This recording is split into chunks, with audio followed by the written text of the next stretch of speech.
大家好，我是修车仔。相信大家都已经看到 Proton 发布了小改款的 Persona 和 Iris， 这里就先快速给大家看一下它的价格。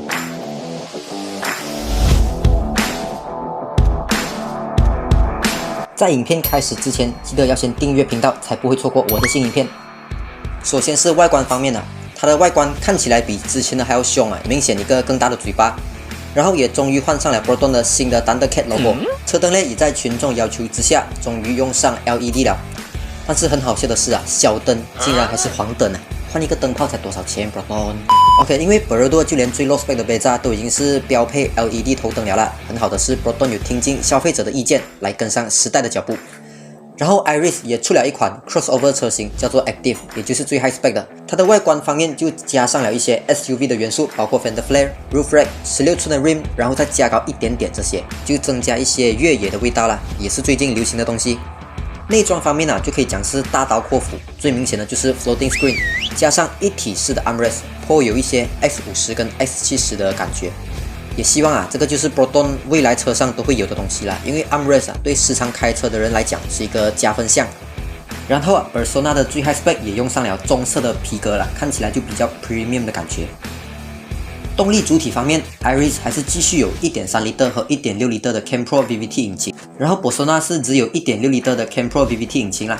1.3 的 Iris 最大马力为95 PS， 峰值扭力120 Nm， 而 1.6L 的 engine 最大马力109 PS， 峰值扭力150 Nm， 两者都还是用回之前熟悉的 Punch CVT 变速箱，没有错啦，引擎压箱跟之前一毛一样，并不是大家期待中和 Saga 换上一样的 4AT 啦。只是原厂也有表示这次又在经过了不同的优化，实际上是如何？可以请上一批的车主来留言跟我们讲一下啦。OK， 接下来是我修车仔对 Proton 的一些看法啦。Proton 的车脚和 handling 其实都是蛮不错的，这个相信大家都知道啦。只是这个 Punch CVT 就是比较娇贵一点点的压箱咯，它不可以太过粗用，到时间就一定要去 service 了啦。费用方面，就 CVT oil 和 CVT filter 会稍微比其他车的贵一点点，加上工钱大概在350块左右。CamPro engine 呢，还有一个通病就是 valve cover gasket 那边会漏油，相信是车主的应该都知道。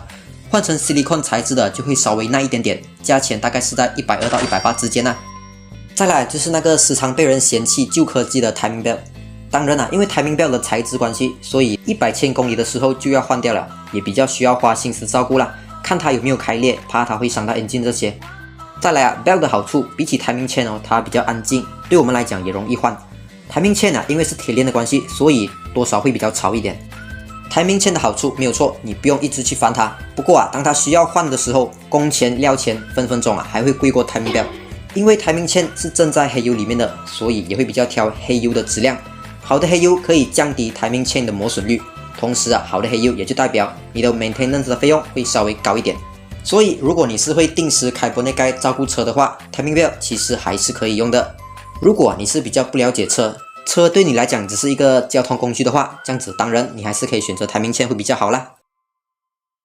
总结这次小改款的 Persona 和 Iris 还值不值得购买嘞？其实还是可以的。在我们修车员的角度来讲，虽然 CamPro 和这个 CVT 会有小问题，不过也因为它是旧的东西，所以问题来去去大部分车厂都已经知道，也都是有解决方案了的。而且 Proton 也有表示经过改善，相信他们也知道自己在哪方面有不足啦。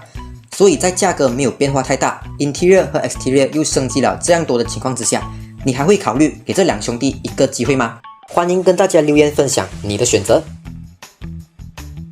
我看到这里了，觉得影片不错的话，记得帮我订阅一下啦。当然顺便按赞分享去 Facebook。要看我拍什么题材的，也都可以留言告诉我。感谢各位，感谢收看，我是修车仔，我们下期见。